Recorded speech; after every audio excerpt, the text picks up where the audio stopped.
నమస్తే, welcome to morning news. నేను మీ Radhakrishna Volga. అయితే ఈరోజు ఏం జరిగింది, వాతావరణ పరంగా కూడా పూర్తిగా మారిపోయింది. ఎక్కడ చూసినా కూడా హైదరాబాద్ వ్యాప్తంగా కూడా చాలా వర్షాలు కురుస్తున్నాయి. ఇంకా అదేవిధంగా ఇక రాష్ట్ర వ్యాప్తంగా కొన్ని సమస్యలు లేవనెత్తే అంశాలు ఉన్నాయి. ఇంకా దాంతోపాటు ఇంకా దేశవ్యాప్తంగా కూడా ఏం కొనసాగుతుంది అనేటి వాటిపైన అయితే ఖచ్చితంగా మనం ఈరోజు మాట్లాడుకుందాం.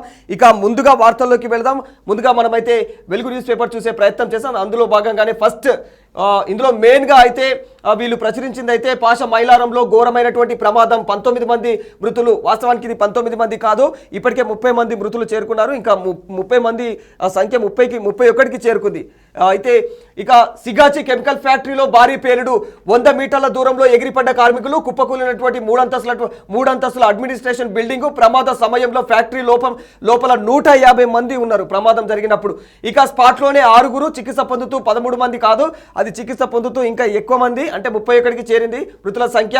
ఇక 30 మందికి తీవ్ర గాయాలు, ఇక్కడ దాదాపు 50 మంది దాకా తెలుస్తుంది. దవాఖానాలకు తరలింపు, సహాయక చర్యలు చేపట్టినటువంటి ఫైర్, రెవెన్యూ, ఇంకా ఏదైతే పోలీసు సిబ్బందులు ఉన్నారో వీళ్ళందరూ కూడా సహాయక చర్యలు ముమ్మరం చేస్తూనే ఉన్నారు. ఇప్పటికే ఘటనపైన ప్రధాని మోదీ, సీఎం రేవంత్ రెడ్డి వీళ్ళంతా దిగ్భ్రాంతి చెందుతున్నారు. ఇంకా మృతుల కుటుంబాలకైతే ఇప్పటికే కేంద్రం నుంచి 2 లక్షలు, గాయపడ్డ వారికి అయితే 50,000 చొప్పున అయితే కేంద్రం తక్షణమే అంటే వాళ్ళకు అందజేసే విధంగా అయితే చర్యలు తీసుకుంటోంది.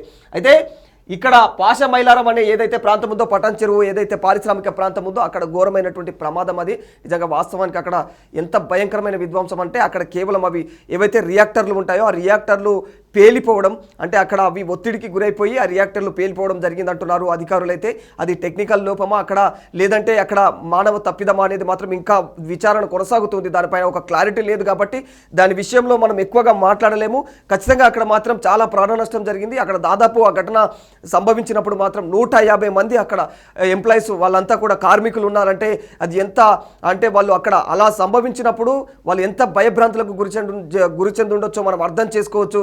అక్కడున్న సిచ్యువేషన్లో మాత్రం అంటే దాదాపు 100 మీటర్లకు పైగా దూరం ఎగిరిపోయారంటే దాని పేలే విధానానికి, అది పేలిన పేలుడుకు అక్కడ దాదాపు అక్కడ పనిచేసే వాళ్ళంతా కూడా 100 మీటర్ల దూరం ఎగిరిపడ్డారంట ఇట్లా.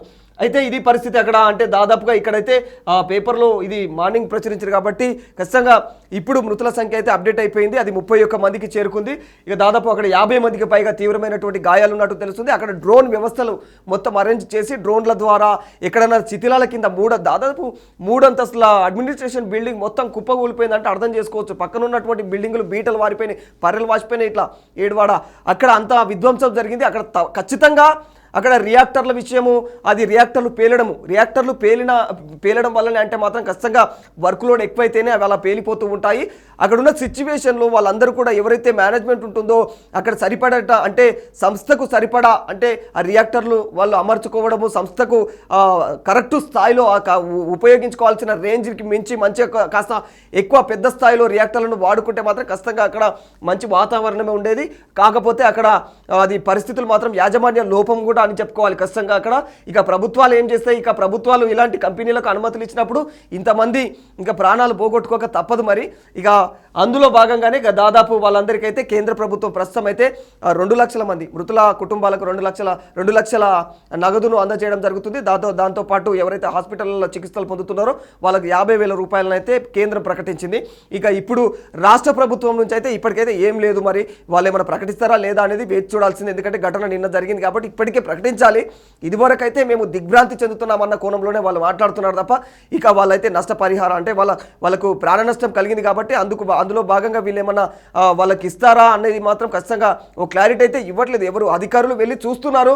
ఇప్పటికీ అక్కడ ఎవరైతే దామోదర్ రాజనరసింహ కావచ్చు, ఇంకా మాజీ మంత్రి హరీష్ రావు కావచ్చు, వీళ్ళందరూ అయితే అక్కడికి వెళ్ళి చూడడం జరిగింది. కొంతమంది అధికారులు కొంచెం పొలిటికల్ రాజకీయ నాయకులు కూడా అక్కడికి వెళ్ళడం జరిగింది. వాళ్ళైతే అక్కడ వెళ్ళి చూడడము, పరామర్శించడం ఇవన్నీ జరుగుతున్నాయి. కానీ పరామర్శించడం చూసి అయ్యో అంటే సరిపోదు కదా, ఆడ ఖచ్చితంగా వాళ్ళ కుటుంబాలను ఆదుకోవాలి. అంటే ముందు చేస్తారేమో, ఇప్పటికైతే ఎలాంటి మరి ఆదుకునే విధంగా అయితే ఏమైతే మాటిస్తలేదు రాష్ట్ర ప్రభుత్వం నుంచి. ఇది ఇప్పటికైతే అక్కడున్న సిచ్యువేషన్లో అక్కడ చాలామంది ఇంకా శిథిలాల కింద కూడా ఉన్నట్టు తెలుస్తుంది. అంటే ఒక్కొక్కరిని బయటికి తీస్తూ ఉన్నారు. ఇంకెంతమంది ఉన్నారు అనేది తెలియట్లేదు. 150 మంది దాదాపు. అందులో ఎవరైతే ముఖ్యమైనటువంటి ఆ మృతుల్లో ఏవైతే ప్లాంట్ వైస్ ప్రెసిడెంట్ అంటే ఆయన ప్లాంట్ వైస్ ప్రెసిడెంట్ కూడా అందులోనే ఉన్న ఆయన కూడా అందులో మరణించినట్టు తెలుస్తుంది. దాదాపు 8 మంది అందులో ఎవరైతే పర్మనెంట్ ఎంప్లాయీస్ ఉంటారో ఆ పర్మనెంట్ ఎంప్లాయీస్ 8 మంది దాదాపు మరణించారు. అందులో మిగతా కార్మికులంతా కూడా టెంపరీ వాళ్ళంతా అట్లా వచ్చిపోయే వాళ్ళు. అందులో దాదాపు 31 మంది ఇప్పటికే ప్రాణాలు కోల్పోయారు.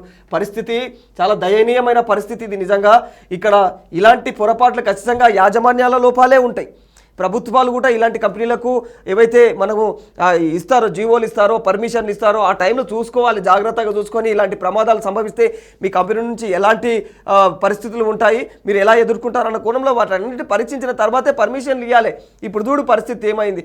150 మంది అందులో పనిచేస్తూ ఉంటే 50 మందిని పుట్టన పెట్టుకున్నట్టే దాదాపు బయటకు పడతలేదు విషయం. కానీ ఇంకా రేపు చూడాలి, రేపు బయట పడతాయి కథలన్నీ. ఇట్లుంటాయి పరిస్థితులు. ఇవన్నీ కూడా ఎవరికి పట్టాలి, పోయినోడు పోతాడు, మనదేముంది పైసలు వచ్చాయి, ఇచ్చారు పర్మిషన్లు ఇస్తే పైసలు వచ్చాయి. అట్లుంటాయి వ్యవహారాలు ఇవన్నీ కూడా. ఇవన్నీ కాలిపీలిన బతుకులు కదా, మనమే పోవాలి, వాళ్ళకి అభ్యంతరాలు ఉండవు ఏముండవు అన్నట్టు.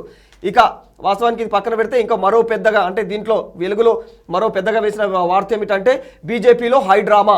పార్టీ ప్రెసిడెంట్ పోస్టును పార్టీ ప్రెసిడెంట్ పోస్టుకు ఒకటే నామినేషన్. అధ్యక్షుడిగా రామచంద్రరావు, నిరసనగా రాజాసింగ్ రాజీనామా. నామినేషన్ వేయకుండా అడ్డుకున్నారని ఆయన ఫైర్ అయ్యారు. రాష్ట్రంలో పార్టీ అధికారంలోకి రావడం కొందరికి ఇష్టం లేదని కూడా ఆయన కామెంట్ చేశాడు రాజాసింగ్. అయితే హైదరాబాద్ ఏదైతే హైకమాండ్ వ్యతిరేకంగా ఎవరు కూడా మాట్లాడొద్దని అయితే ఈయన బండి సంజయ్ మాట్లాడుతున్నాడు. ఇంకా చంద్రబాబు చెప్తే మాత్రం అధ్యక్షుడిని పెట్టే పార్టీ తమది కాదని కూడా వ్యాఖ్యానిస్తున్నారు. నామినేషన్ కార్యక్రమంలోని హాజరు కాని ఈటల, అరవింద్ వీళ్ళందరూ కూడా ఇంకా నామినేషన్ కార్యక్రమంలో హాజరు కావాలంటే ఖచ్చితంగా ఏమో జరుగుతున్నది. బీసీలకు అధ్యక్ష పదవి ఇక ఇవ్వకపోవడం పైన అయితే పార్టీలో భిన్నాభిప్రాయాలు వ్యక్తమవుతున్నాయి. తెలంగాణలో మొత్తం ఏం నడుస్తున్నది, బీసీలకు పెద్దపీట వేయాలని చూస్తున్నారు. ఎప్పటి నుంచో బీసీలను అణచివేస్తున్నారు రాజకీయంగా. ఇవన్నీ మనందరికీ తెలిసిన విషయమే. బీసీలను అణచివేతకు గురవుతున్న బీసీ సంఘాలకు బీసీలకు పెద్దపీట వేయాలి రాజకీయంగా అన్న కోణంలో అయితే రేవంత్ సర్కారు ఒక మంచి కంకణం పట్టుకుందని చెప్పుకోవాలి. ఆయన అయితే ఖచ్చితంగా బీసీలకు పెద్దపీట వేస్తానని రాష్ట్ర వ్యాప్తంగా ఇక దేశవ్యాప్తంగా ఈ వార్తనైతే ఆయన పెద్ద ఎత్తున ప్రచారం కూడా కొనసాగిస్తూ ఉన్నాడు. మరి ఇలాంటి క్రమంలో బీజేపీ మరి ఇలాంటి నిర్ణయం ఎందుకు తీసుకుంది అనేది మాత్రం ఖచ్చితంగా అగ్రవర్ణ కులాలకు చెందినటువంటి కొందరిని వాళ్ళు ఎన్నుకోవడము, అట్లా ఆయన రామచంద్రరావును ఎన్నుకోవడం అయితే పార్టీలో కూడా తీవ్రమైనటువంటి అంటే వ్యతిరేకత వ్యక్తమవుతుంది ఖచ్చితంగా. ఎందుకంటే ముందు నుంచి చాలా మంది ఉన్నారు, చాలా సీనియర్స్ ఉన్నారు. ఈయన వాస్తవానికి ముందు నుంచి ఉన్న వ్యక్తి. బీజేపీలో మొదటి నుంచి కూడా ఆయన విద్యార్థి దశ నుంచి కూడా ఆయన కొనసాగిన వ్యక్తి. ఆర్ఎస్ఎస్లో బాగా అనుసంధానం ఉన్నటువంటి, ఆర్ఎస్ఎస్తో బాగా సంబంధాలు ఉన్నటువంటి వ్యక్తి. కాబట్టి ఎవరైతే ఆర్ఎస్ఎస్ తోటి సంబంధాలు ఉంటాయో వాళ్ళు మాత్రమే బీజేపీలో బతికి కట్టగలుగుతారు అనేది మాత్రం ఈ రూపకంగా మళ్ళోసారి నిరూపించిందని చెప్పుకోవాలి. ఇక్కడ చాలా మందికి నిరాశే మిగిలింది, నిరాశ నిస్పృహలే మిగిలాయి. ముఖ్యంగా ఎవరైతే దీని మీద ముందు నుంచి ఈటల రాజేందర్ ఆయననే అధ్యక్షుడు, బీజేపీకి తెలంగాణ రాష్ట్ర అధ్యక్షుడు ఈటల రాజేందర్ అన్న కోణంలో మాట్లాడారు. కానీ తీరా చూస్తే ఎందుకు ఈటల రాజేందర్ అన్నారంటే రాష్ట్రంలో మొత్తం కొనసాగుతున్నది ఏంటి, బీసీలకు పెద్దపీట వేయాలి రాజకీయంగా అన్న కోణంలో కొనసాగుతుంది. కాబట్టి అక్కడ ఈటల రాజేందర్ను ఖచ్చితంగా అధ్యక్ష పదవి ఇస్తారన్న కోణంలో అయితే అందరూ అనుకున్నారు. కానీ ఇక్కడ ఆయనకు ఈటల రాజేందర్కు మంచిగా పెట్టిరు, పంగనామాలు పెట్టిరు. ఈ కోణంలోనే ఈటల రాజేందర్ కూడా ఆ కార్యక్రమానికి హాజరు కాలేడు. ఆయన కాస్త విముఖతని చూపుతున్నాడు. ఇంకా అక్కడ కూడా అరవింద్ కూడా పోలేడు. అయితే దీనిపైన ప్రస్తుతం అయితే ఆయన యొక్క నిరసన తెలియజేస్తూ రాజాసింగ్ అయితే ఎవరైతే ఆయన ఉన్నాడో మన గోషామహల్ ఎమ్మెల్యే, ఆయన గోషామహల్ కంచుకోట ఆయనది.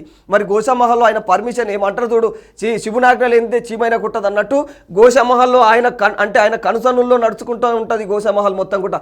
ఆయన పర్మిషన్ లేనిదే గోషామహల్ పక్కన వాళ్ళకు అంటే చీమ కూడా ఎంటర్ కాదు, అక్కడ చీమ అనేది కూడా ఎంటర్ కాదు, చిన్న చీడ పురుగు కూడా ఎంటర్ కాదు. మరి అట్లాంటి మంచి గ్రిప్ ఉన్నటువంటి వ్యక్తి రాజాసింగ్.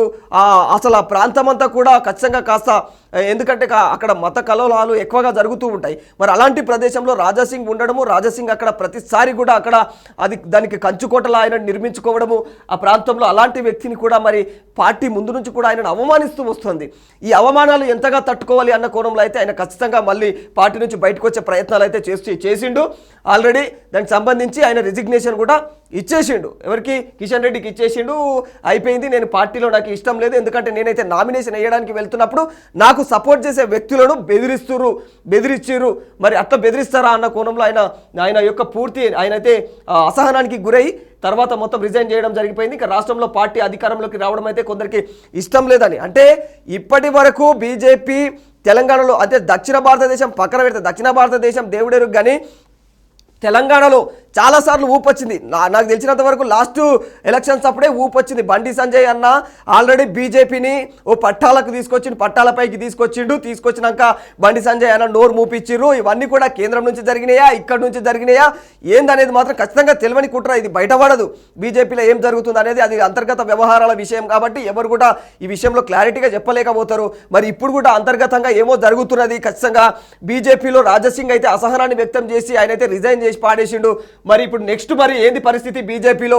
ఇప్పుడు రామచంద్రరావు అధ్యక్షుడిగా ఉండడం అయితే దాదాపు ఎవరికి ఇష్టం లేనట్టయితే తెలుస్తుంది. దాదాపు అక్కడ ఈటల రాజేందర్ కావచ్చు, అరవింద్ కావచ్చు, ధర్మపురి అరవింద్ కావచ్చు, వీళ్ళందరూ అయితే నిరసన అంటే వాళ్ళైతే విముఖత చూపిస్తారు. నిరసన కాదు కానీ విముఖత చూపిస్తారు. ఇక రాజాసింగ్ అయితే నిరసన ఆయన పూర్తిగా వ్యతిరేకిస్తున్నాడు. ఇక ఆయనను ఎన్నుకోవడం రామచంద్రరావుని ఎన్నుకోవడం అయితే మరి ఇలాంటి వ్యవహారంలో పార్టీ పట్టుత్వం పరిస్థితులు ఏంటి అనేది వాళ్ళకు క్లారిటీ ఉండే ఉంటుంది కేంద్రానికి. కానీ అయినప్పటికీ కూడా పార్టీ గురించి ఏమాత్రం అయితే వాళ్ళు ఆలోచిస్తలేరు. ఎందుకో ఏమో అంటే ఖచ్చితంగా తెలంగాణలో బీజేపీ రావడానికి కూడా చాలా దూరం అంటే మోస్ట్లీ కనిపించే సందర్భాలు ఉన్నాయి. అంటే బీజేపీ ఊపందుకుంటుంది అనుకున్నా కూడా వాళ్ళ కేంద్రం మీద ఒక్కేస్తుంది. అంటే ఇక్కడ ఏందో జరుగుతున్నది. ఇక్కడ ఎవరికో కేంద్రము, ఇక్కడ లోకల్ అంటే ఇక్కడ లోకల్ పార్టీ వాళ్ళకు తొత్తుగా పనిచేస్తున్నారు ఖచ్చితంగా. ఇది అది జనాలు అంటున్నారు అట్లా. ఎందుకంటే అట్లాంటి వ్యవహారం కొనసాగుతుందని అయితే జనాలకు అనుమానం వచ్చేలాగానే బీజేపీ కేంద్రమే వ్యవహరిస్తుంది అన్న కోణంలో అయితే ప్రజలైతే అనుమానిస్తున్నారు. మరి రాజాసింగ్ కూడా అదే మాట చెప్తున్నాడు. నేనేమైనా క్రిమినల్లా, నేనేమైనా టెర్రరిస్టునా, నన్ను ప్రతిసారి ఎందుకు అవమానిస్తారు, నన్ను ప్రతిసారి ఎందుకు పార్టీకి దూరం పెడతారు, నేను అంత చేయకూడని పనేం చేసినా చేసేటోళ్ళు లంగా పనులు చేసేటోళ్ళు మస్తుగా ఉన్నారు, కానీ అసోంటోళ్ళని పట్టించుకోరు, నన్ను మాత్రమే ఎందుకు ఇట్లా చేస్తారని ఆయన అయితే మొత్తుకుంటున్నారు. రాత్రి చూస్తే ఆయన గోస కాదు, ఆయన మాటలు నిజంగానే అదొక గోస. ఆయనకు బీజేపీ ఆయన ఎందుకు అట్లా చేస్తుందో ఎప్పుడు చూసినా కూడా. హైదరాబాద్లోని బీజేపీ రాష్ట్ర ఆఫీస్లో అధ్యక్ష పదవికి నామినేషన్ చేస్తున్నటువంటి రామచంద్రరావు ఆ ఫోటోలు అవన్నీ కూడా ఆయన ఇక మీకో దండం రా ఆయన, మీ పార్టీకో దండం అని చెప్పేసి ఆయన అయితే దండాలు పెడుతున్నాడు. ఆయన పాపం ఆయన గోస ఇక దేవునికి ఖచ్చితంగా ఆయన మాత్రం వేరే పార్టీలు కొన్ని పార్టీలు అయితే ఇప్పటికే బయటకు వస్తున్నాయి. ఇక ఆయనకు ఫోన్లు కూడా పోతున్నట్టు తెలుస్తున్నది. ఖచ్చితంగా ఆయనను పట్టేశారు. అది ఏంది గోషామహల్ కంచుకోట ఆయనకు ఖచ్చితంగా అక్కడ ఎమ్మెల్యే. ఆయన ఇప్పుడు ఎలక్షన్ ఇప్పుడు వేసినా కూడా ఎలక్షన్లు ఇప్పుడు జరిగిన మళ్ళీ ఆయననే ఎమ్మెల్యే ఉంటాడు. అందుకోసం అని చెప్పేసి ఆ ఒక్క ఎమ్మెల్యే సీట్ అన్నాడు కన్ఫర్మ్ అయినట్టే అన్నట్టు కొన్ని పార్టీలు అయితే వ్యూహాలు రచించుకుంటున్నట్టు తెలుస్తున్నాయి ఇప్పటికే. ఇక మీకో దండం రా నాయన, మీ పార్టీకో దండం, ఇక నేను ఏగినా సాలు జోగినా అమ్మ మీతో నాకు గాదరా నాయన అన్న కోణంలో ఆయన మాట్లాడుతున్నాడు. అధ్యక్ష పదవికి పోటీ చేసేందుకు వస్తే మద్దతు చేసే వారిని అందరినీ కూడా బెదిరించారు అని రాజాసింగ్ అంటున్నాడు. అయితే దీనికి బండి సంజయ్ ఏమంటుండు, ఖచ్చితంగా ఎవరైతే మనకు అంటే సపోర్ట్ చేయని మీరు అట్లా మాట్లాడొద్దు, హైకమాండ్ ఏమైతే నిర్ణయం తీసుకుంటారో దాన్ని వ్యతిరేకించొద్దు, మీరు హైకమాండ్ అన్ని ఆలోచించే తీసుకుంటుంది అన్న కోణంలో అయితే బండి సంజయ్ అయితే మాట్లాడుతున్నాడు. బట్ అది ఎవరికి సమంజసం అయితే లేదు, అది ఎవరికి సింగారం కూడా అనిపిస్తలేదు అన్నట్టు ఆ వ్యవహారం అంతా కూడా.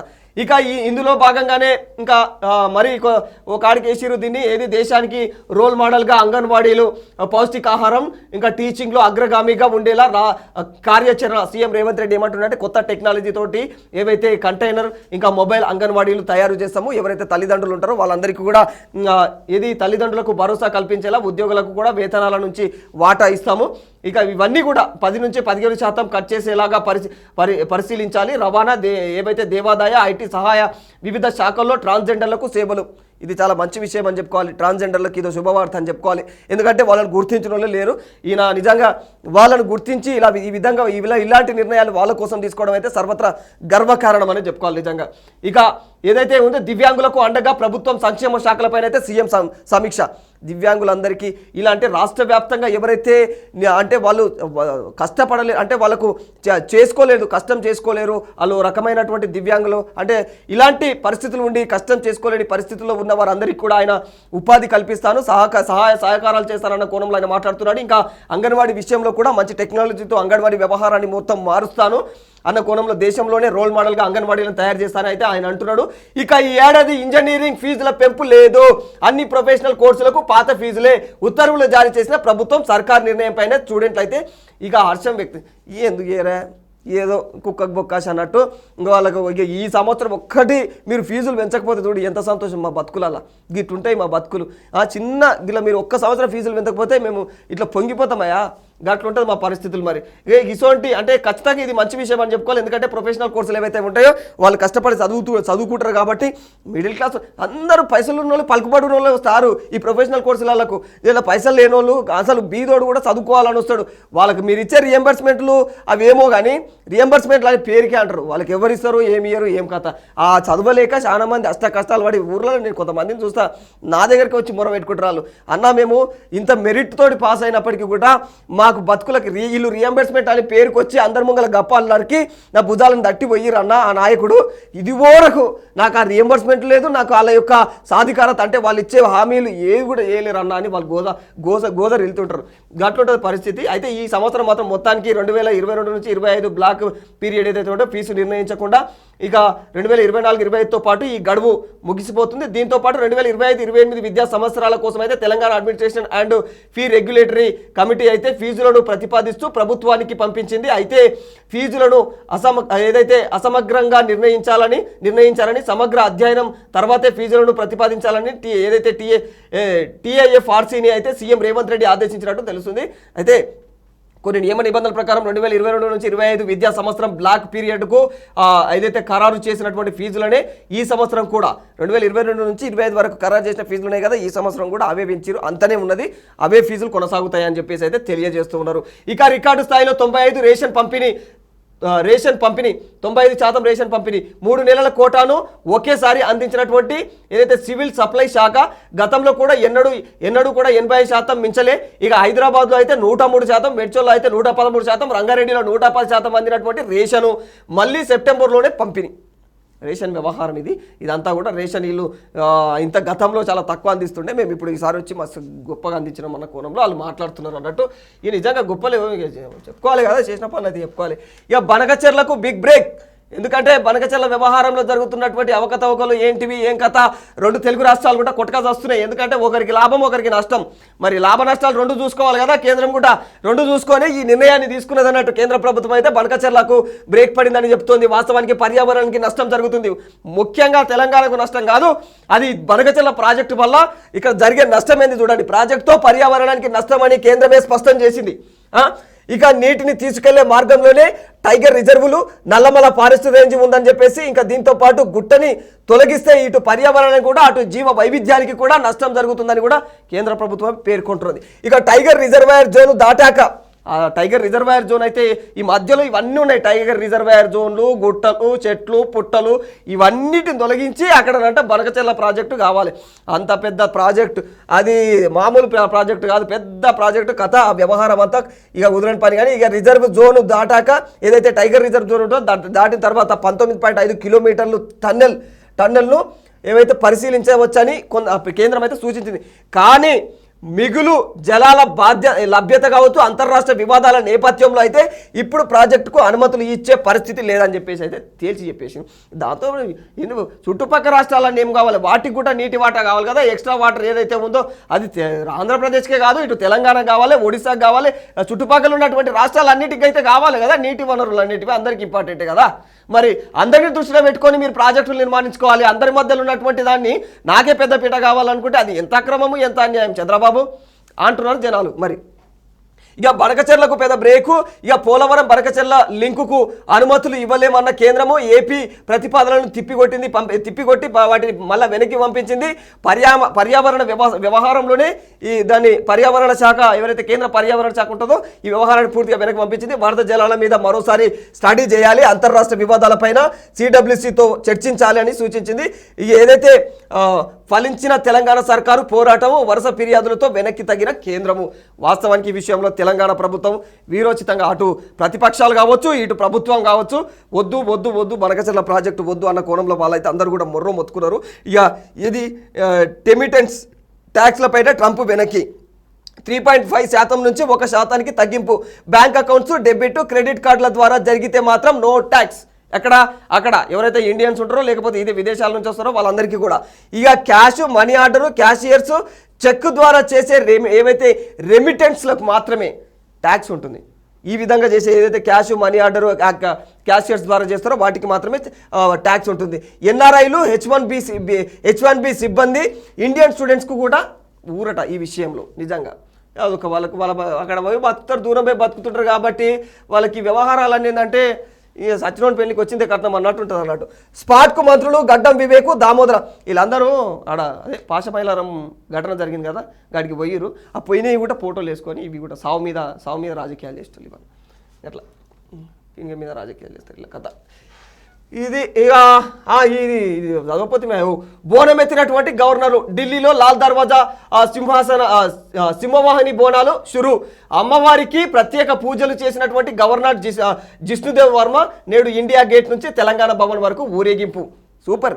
అసలు తెలంగాణ కల్చరు యావత్ దేశం కూడా సెలబ్రేట్ చేసుకుందంటే ఇది గర్వకారణం. గత ప్రభుత్వంలో జరిగినటువంటి ఏదైతే ప్రభుత్వం తీసుకున్న నిర్ణయం ఉందో తెలంగాణ కల్చరు, పండుగలు, సంస్కృతి వాటి గురించి అయితే ఖచ్చితంగా ఇది గత ప్రభుత్వం యొక్క గొప్పతనమే అని చెప్పుకోవాలి. గతంలో బీఆర్ఎస్ ప్రభుత్వం ఏదైతే ఉందో, కేసీఆర్ ప్రభుత్వం ఏదైతే ఉందో ఖచ్చితంగా హుక్కుపాదం అంటే కంకణం కట్టుకుంది. నా సంస్కృతి నా సాంప్రదాయాలను ప్రపంచమే గుర్తించాలి అన్న కోణంలో చాలా కట్టుదిట్టంగా అన్నిటిని బతుకమ్మ కావచ్చు, బోనాలు కావచ్చు, వీటన్నిటిపైన దసరా ఇవన్నీ మంచి అంటే దేశవ్యాప్తంగా ఒక గుర్తింపును తీసుకొచ్చిందని చెప్పుకోవాలి. ఇక ఇది చాలా గర్వకరం. లాల్ దర్వాజా సింహాసనానికి అమ్మవారి బోనాల ఉత్సవాలు ఢిల్లీలోని తెలంగాణ భవన్లో సోమవారం ఘనంగా ప్రారంభమయ్యాయి.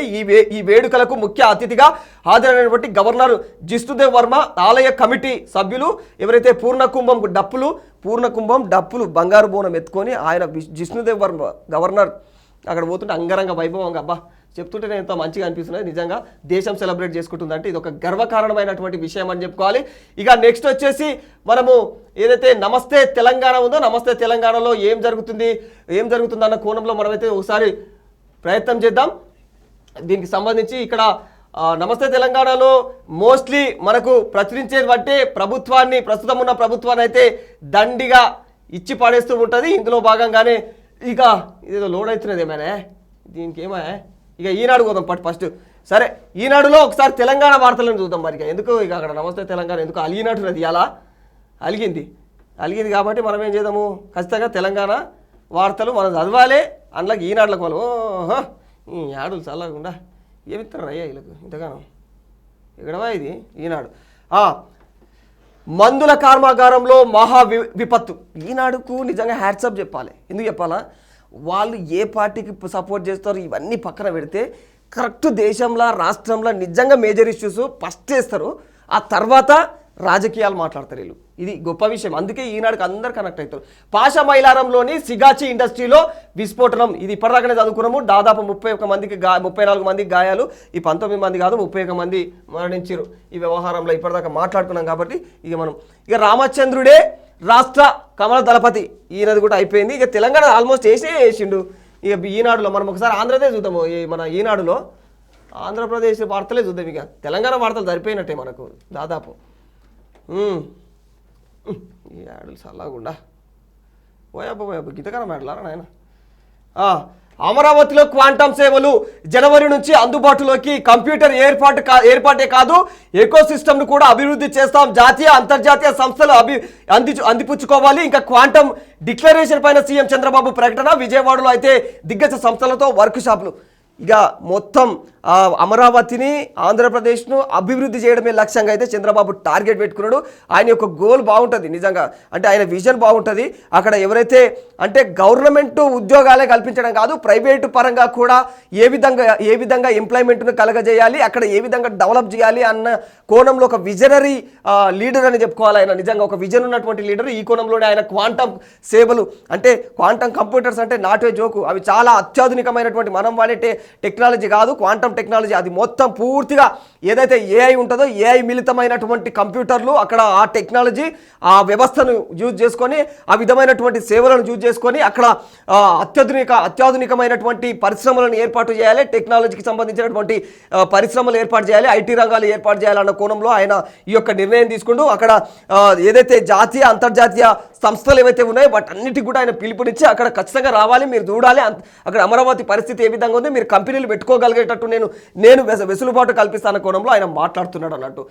ఇది మేజర్గా ఆయన ఇందులో ఈనాడు ఆంధ్రప్రదేశ్ దాంట్లో ఇది ఖచ్చితంగా ఆంధ్రప్రదేశ్ దాంట్లో మాత్రం పెద్దగా ఉంటుంది ఇది చంద్రబాబు గురించి.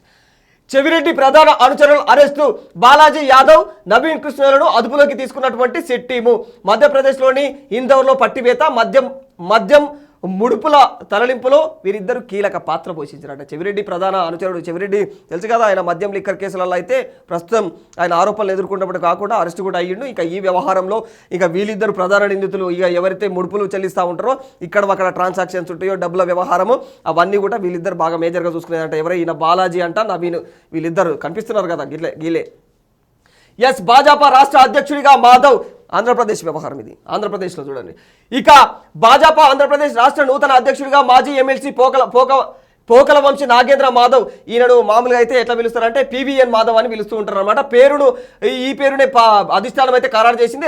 రాష్ట్రీయ స్వయం సేవక్ సంఘం నుంచి కూడా భాజపా రాష్ట్ర కార్యవర్గంలోని వివిధ పదవులను కూడా మాధవ్ నిర్వహించారు. ఆయన అప్పటి నుంచే రాష్ట్రీయ స్వయం సేవకు సంఘం ఉంటాయి కదా, ఆ కార్యక్రమాల నుంచే మొదటి నుంచి ఆయన ఏబీవీపీలు ఈబీవీపీలు అవన్నీ చేసుకుంటూ వచ్చింది.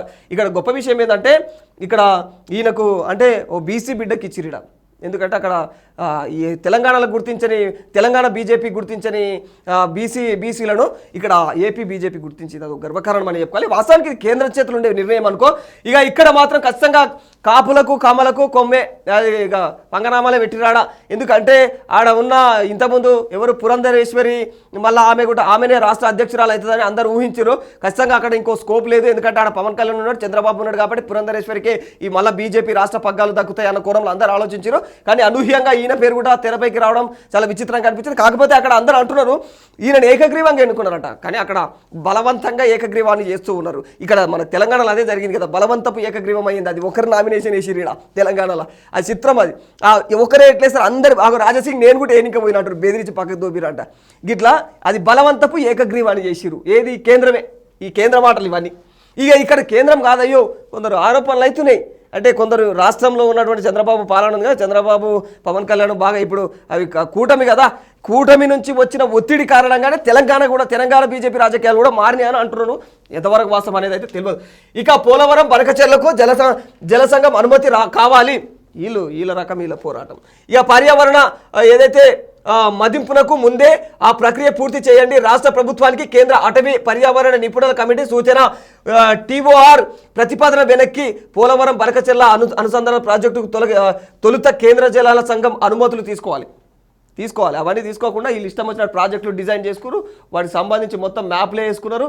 ఆ మ్యాప్లు వేసుకొని తీసుకుపోయి మళ్ళీ కేంద్రం దగ్గరికి గప్పుడు పోతే ఏం చేస్తారు, చివాట్లు పెడుతుంది 4 శవుల మీదకి వెళ్ళి. ఇక ఇదేంది, ఇది టాప్ 20లో స్థానం, ఎస్బీఐ లక్ష్యం 2047 నాటికి సాధిస్తాం. ఈ వ్యవహారం ఇదంతా. 17 నుంచి ఇంజనీరింగ్ ప్రవేశాల కౌన్సిలింగ్, ఆగస్టు 4న తరగతులు మొదలవుతాయి. ఇంజనీరింగ్ పిల్లలు ఇగో డేటు 17 నుంచి ఇంజనీరింగ్ ప్రవేశాల కౌన్సిలింగ్ అంటే ఇక ఆగస్టు 4 నుంచి తరగతులు షురు అవుతాయి. ఇక రైల్వే ఛార్జీల పెంపు నేటి నుంచి అమల్లోకి. తాత్కాల్కు ఆధార్ ధృవీకరణ పక్కా. తాత్కాల్ టికెట్ ఎవరైతే బుక్ చేసుకున్నారో వాళ్ళకి ఆధార్ ఖచ్చితంగా వాళ్ళ అవి రేట్లు పెంచుతున్నది, కేంద్రమే పెంచుతున్నది. ఇక ఏం చేద్దాం, ఇవన్నీ యాడ్లే ఉంటాయి పనికి. మన న్యూస్ తక్కువ, యాడ్లు ఎక్కువ అయిపోయింది కథ. ఇంకేమన్నా ఇంట్లో కవర్ చేయాల్సినవి ఇవే. 4 వార్తలు వేసిరు ఈ సింగారం. ఇక సాక్షి కోదం, సాక్షిలు ఎలా జర సింగారం కనిపిస్తున్నాయి. భారత బాహుబలి సిద్ధమవుతోంది. బస్టర్ బాంబును మోసే సామర్థ్యాన్ని తగినట్లుగా అగ్ని-5 మిసైల్ను ఆధునీకరిస్తున్నట్లు DRDO ప్రకటించింది. అగ్ని-5 మిసైల్ అనేది ఆషామాషా మిసైల్ కాదు, అది పిచ్చి లేపుతుంది. అది అట్లా ప్రపంచ దేశాలన్నీ కూడా అక్కడ ఉన్న అంటే వణికిపోతాయి. దీని పేరు చెప్తేనే, అగ్ని-5 పేరు చెప్తేనే గజగజ వణికిపోయే పరిస్థితులు ఏర్పడుతుంటాయి అన్నమాట. వారిద్దరూ దైవ విరోధులు, ట్రంప్ నేతన్యాహు దైవానికి శత్రువులుగా తయారయ్యారంటూ ఇరాన్ ఎవరైతే మత పెద్ద అయతొల్లా ఉన్నాడో ఆయన మాట్లాడుతున్నాడు అన్నట్టు. ఎవరు వీళ్ళందరూ కూడా పరిస్థితులు బాగలేవు అంటే ట్రంప్ ఎవరు నేతన్యాహులు ఎవరైతే ఉన్నారో వీళ్ళిద్దరు కూడా ఖచ్చితంగా దొంగలు అని చెప్తున్నాడు ఆయన. ఇక ఇది రైల్వే శాఖకు సంబంధించి ఇందాక మాట్లాడుకున్నాం కదా, అది ఏపీ బీజేపీ కొత్త సారథి మాధవ్. పార్టీ సంస్థాగత ఎన్నికల్లో ఆయన ఒక్కరే అధ్యక్ష పదవికి నామినేషన్. నేడు అధికారిక ప్రకటన. పురంధరేశ్వరి వైపు మొగ్గు చూపని అధిష్టానం. కిరణ్ కుమార్ రెడ్డి, సుజనా చౌదరిలకు భంగపాటు. ఓకే, నేను పంగనామాలను కనిపించింది నాకు. ఓకే, ఇక ధ్యానం రైతులకు దగ. ఏది రొక్కం లేదు, దుఃఖమే దిక్కయింది. 24 గంటల్లో ఇస్తామన్నారు, 2 నెలలు దాటినా కూడా దిక్కు లేదు. పశ్చిమ గోదావరిలో అన్నదాతలకు 300 కోట్ల మేర ధాన్యం బకాయిలు.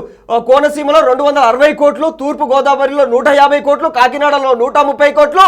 2 లక్షల మంది నుంచి 19.84 లక్షల టన్నుల సేకరణ. తేమ శాతము నాసిరకం సాగుతో ఏవైతే నిలువు దోపిడీ బస్తాకు 300 నుంచి 450 రూపాయల వరకు కూడా నష్టం జరుగుతుంది. ఇక క్వింటాల్కు ఏకంగా 600 వరకు నష్టపోయినటువంటి రైతన్నలు దాదాపు 1200 కోట్ల దళారీల జేబుల్లోకి పోట్లు. దళారీల ఇక్కడ నిజంగా నాయన రైతన్నకు రైతన్ననే నాశనం కావాలి, రైతన్ననే సర్వనాశనం కావాలి. ఎందుకంటే ఈడు దళారు ఎవడైతే ఉంటాడో ఆడొచ్చి దుక్కి దున్నుతాడు, నీళ్లు పెడతాడు, కరిగేట్ చేస్తాడు, వాడు వరి మొలక చల్లుతాడు, వరి నాటుతాడు. కూలీలను పెట్టి మందులు కల్పిస్తాడు. మందులకి ఎంత ఖర్చు అవుతుంది, కూలీలకి ఎంత ఖర్చు అవుతుంది. పిలిస్తే ఆవలిస్తే పేగులు లెక్క పెడతారు కూలీలు కూడా. పరిస్థితులు అట్లున్నాయి. ఓ దిక్కు మందులోడు విక్క తింటాడు, ఓ దిక్కు మందులు నగదు దేరు తెచ్చుకునే స్తోమత ఉండదు మాకు. కాబట్టి ఏం చేస్తాము, ఉద్దర చేస్తాము. వాడు 500కు నెలకు వాడు ఎంత మిత్తేస్తాడు. ఆడు కట్టటి రోజు 3 నెలల నాడు 6 నెలల నాడు కట్టనీకి పోతాడు మా అయ్య. ఆ రోజు చూస్తే పరిస్థితులు ఎట్లుంటే తెలుసా, 500కు ఆడు మళ్ళీ 500 వేసి పెడతాడు. డబల్ జరుగుతుంది ఆడ మిత్తి. అది ఎంత నష్టము. రైతన్న ఆశ కొద్దీ వాళ్ళకేమో అదో వ్యసనము. నిజంగా తాగుడు ఎట్లా, మత్తు తీసుకునేటువంటి మత్తు అదొక వ్యసనం ఎట్లనో, సిగరెట్ తాగేటువంటి సిగరెట్ మత్తు అది ఎట్లా వ్యసనమో, ఈ వ్యవసాయం చేసేటోళ్ళు రైతన్నలు ఉంటారా వాళ్ళకి అదొక వ్యసనంగా మారిపోయింది. వాళ్ళు అది లేకుండా బతకలేరు. మన కడుపు నింపనీకనే వాళ్ళు పనిచేస్తారు, కానీ వాళ్ళ కడుపు చూసుకోరాలు. అయినా కూడా వాళ్ళ పూటనే కొట్టాలి మనందరం కలిసి. పాపం నలిగిపోతాం. ఈ దళారులు అయితే నిజంగా వాళ్ళు మళ్ళీ వచ్చే జన్మల వాళ్ళు పెండలపూరుగా పుడతారు. ధాన్యం డబ్బుల సంగతి అంటే రాష్ట్ర ప్రభుత్వ తీరుపైన అన్నదాతల ఆగ్రహం. ధాన్యం విక్రయించిన రైతులకు తక్షణమే బకాయిలు చెల్లించాలని డిమాండ్. ధాన్యం సేకరించి వాళ్ళ బకాయిలు మాత్రం ఇక్కడ పక్కనే వాళ్ళు పైసలు కట్టలే. ఏనాడు అవి వచ్చేది. ఈ క్వాంటమ్ కంప్యూటర్ అంది టెక్నాలజీ పరంగా చంద్రబాబు చూపించినంత చొరవ ఇట్లా రైతుల పరంగా ఈయన ఖచ్చితంగా చూపించడనే చెప్పుకోవాలి. ధైర్యంగా చెప్తాను నేను. ఇది వాస్తవం. ఇది రైతులకు ఏం చేయాలో అది కాకుండా అక్కడ కష్టాలు పెట్టడం అవన్నీ కూడా. ఇక ఇదేంది, వైఎస్ఆర్సీపీ యువజన విభాగంతో నేడు వైఎస్ జగన్ భేటీ. అక్కడ వైఎస్ఆర్సీపీ యువజన మీటింగ్ అంట. ఇక అక్కడ ఆయన వాళ్ళని కలుస్తున్నాడు. అది కూడా చిన్నగా వేసుకున్నారు. చిన్న విషయం అది, కానీ అది ఇయ్యొద్దు వాస్తవానికి. అట్లాంటివి వేస్తారు. ముస్లింలను చంద్రబాబు మోసగించారు. చంద్రబాబు పవన్ కళ్యాణ్ ఓడిద్దాం. ముస్లింలకు ఎంఐఎం అధినేత అసదుద్దీన్ పిలుపు. ఈయన ఈ తెలంగాణలో ఒడిసింది ఈయనది. ఇంకా ఆంధ్రలో పోయి ఉద్ధరించి దిద్దుతాడు ఇక అందరినీ. ఇట్లా రైతులపైన ఎందుకింత కక్ష, పంటలను కొనుగోలు చేయలేని ప్రభుత్వం మాకు వద్దు. కూటమి ప్రభుత్వం పైన పొగాకు రైతుల ఆగ్రహం. కర్నూలు, ప్రకాశం జిల్లా ఏదైతే కనిగిరిలో రోడ్డెక్కి ఆందోళన చేస్తున్నటువంటి ఎవరైతే ఈ పొగాకు రైతన్నలు ఉంటారో వాళ్ళందరూ కూడా ఈ ఒక్కరివేనా ఆడ ఇగో ఒడ్లు వండించేటోళ్ళకే దిక్కు లేదు. వీళ్ళని ఇక ఎవరు చూస్తారు. ఈ పరిస్థితులు అన్నీ అందరికీ నిజంగా కావాలి ఖచ్చితంగా. కానీ ఇక ఫార్మా పరిశ్రమలో భారీగా పేలుడు. ఇది ఇప్పటిదాకా మాట్లాడుకున్నాం కదా. అక్కడైతే నిజంగా అదొక విషాదకరమైన ఘటన. అక్కడ ప్రభుత్వాలు చొరవ చూపి రాష్ట్ర ప్రభుత్వం కొంచెం కేర్ అయితే తీసుకోవాలి. ఇప్పటికీ నామమాత్రంగానే దిగ్భ్రాంతిని తెలుపుతున్నట్టుగా కొడుతున్నది ఆడ మన తెలంగాణ ప్రభుత్వం. ఇక పోలవరం పనకచర్ల ప్రతిపాదన వెనక్కి. గోదావరిలో వరద నీటి లభ్యత పైన సిడబ్ల్యూసీతో అధ్యయనం చేయించండి. అంతర్రాష్ట్ర అనుమతి తీసుకోండి. ఆ తర్వాతే పర్యావరణ అనుమతికి దరఖాస్తు చేసుకోండి. రాష్ట్ర ప్రభుత్వానికి తేల్చి చెప్పినటువంటి కేంద్రం అటవీ పర్యావరణ శాఖ ఈసీ. అయితే ఇదివరకే దీని గురించి కూడా మాట్లాడుకున్నాం కదా. ఇక్కడ వీళ్ళు ఏ విధంగా ప్రచురిస్తారో అని చూసినాం, కానీ వీళ్ళు కూడా ఉన్నట్టు వేసిర్లే, పర్వాలేదు. జర అప్డేట్లు మంచిగానే ఇస్తున్నారు. ఇవాల్టి ముఖ్యమైనటువంటి వార్తలు. అంటే దేశవ్యాప్తంగా ఏం కొనసాగాయి, రాష్ట్ర వ్యాప్తంగా ఏం నడిచింది, ఇంకా ఎలాంటి సమస్యలు, వాతావరణ పరిస్థితులను చూస్తే ఇంకా వాతావరణ విషయానికి వస్తే కూడా ఖచ్చితంగా ఇంకా 3 రోజుల పాటు కూడా విపరీతమైన వర్షాలు కురిసే అవకాశాలు ఉన్నాయని వాతావరణ అధికారులు కూడా తెలియజేస్తూ ఉన్నారు. ఈ క్రమంలో ఇది వర్షాకాలం కాబట్టి ప్రతి ఒక్కరు కూడా ఖచ్చితంగా తగు జాగ్రత్తలు తీసుకోవాలి. ఎవరు ముఖ్యంగా బండ్ల మీద ఊరికనే బయటకు తిరగొద్దు. ఎందుకంటే మీకు అవసరమైతేనే బయటికి రావాలి. ఇంకా బయటికి వచ్చిన ప్రతి 2 వీలర్ వెహికల్ పైన వచ్చినా ఏ వీలర్ వెహికల్ పైన వచ్చినా కూడా బయటికి వచ్చిన ప్రతి ఒక్కరు కూడా ఖచ్చితంగా మీరు జాగ్రత్తగా ప్రయాణించాలి. లోతట్టు ప్రాంతాలు, వాటర్ ఉన్న ప్రాంతాల్లో కాస్త ఆగే వెళ్ళండి. అక్కడ ఏ మ్యాన్ హోల్ ఉండేది తెలియదు కాబట్టి మీరు సేఫ్గా మీ ఇంటికి వెళ్ళడం మీ కుటుంబ సభ్యులు అందరూ కోరుకుంటూ ఉంటారు. వాళ్ళతో పాటు నేను కోరుకుంటాను. మీరందరూ బాగుండాలి, అందులో నేను ఉండాలి. ఖచ్చితంగా మీరు మాత్రం ఈ యొక్క వర్షాకాలంలో తగు జాగ్రత్తలు తీసుకోవాలి. ఇంకా డెంగ్యూ లాంటి రోగాలు కూడా ఎక్కువగా విస్తరించే అవకాశాలు ఉంటాయి. ఎక్కడ కూడా నీటి నిల్వ లేకుండా చూసుకోండి మీ పరిసర ప్రాంతాల్లో, ఇంటి పరిసర ప్రాంతాల్లో. ఎస్, నేను మీ రాధాకృష్ణ, సైనింగ్ ఆఫ్. ఇవాటి వార్తలు ఇవి.